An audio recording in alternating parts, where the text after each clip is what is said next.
Assalamualaikum warahmatullahi wabarakatuh.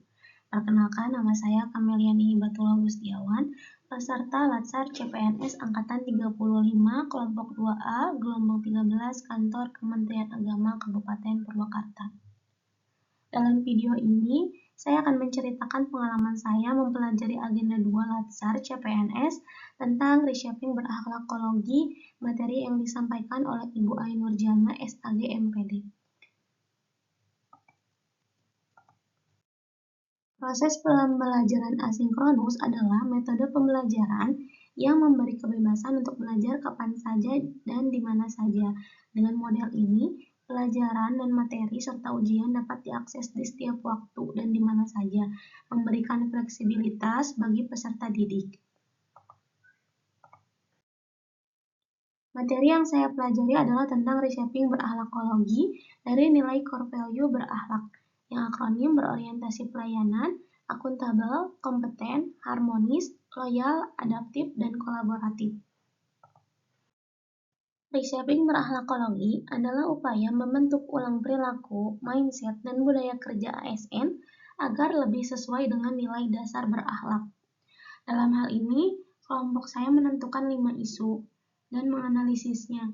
Isu yang pertama adalah isu korupsi yang dilakukan oleh Wamnaker. Isu kedua adalah kasus manipulasi kehadiran ASN yang terus berulang.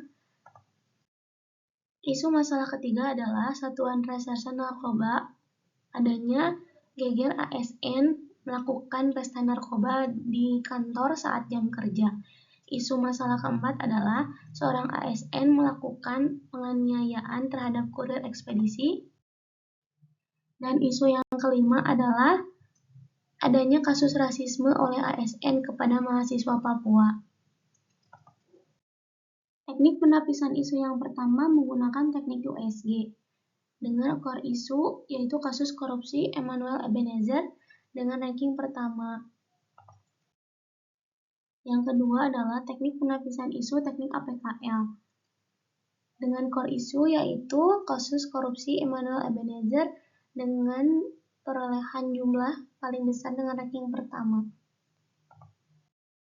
Selanjutnya digunakan analisis akar penyebab masalah menggunakan Fishbone untuk membantu memetakan faktor-faktor penyebab utama terhadap isu tersebut.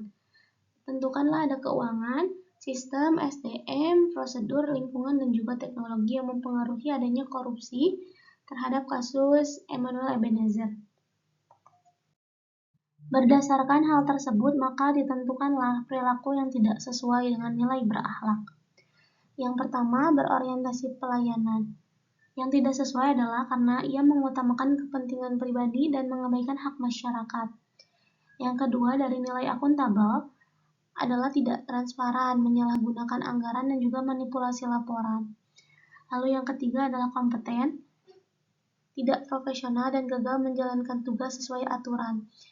Yang selanjutnya adalah harmonis, menimbulkan keresahan dan kekecewaan masyarakat. Lalu adanya dari loyal, merusak kepercayaan masyarakat.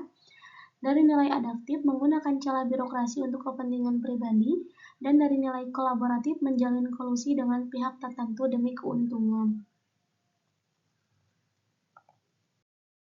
Dalam tugas asinkronus pun kami menuliskan terkait rencana aksi yang akan dilakukan berdasarkan core value berakhlak.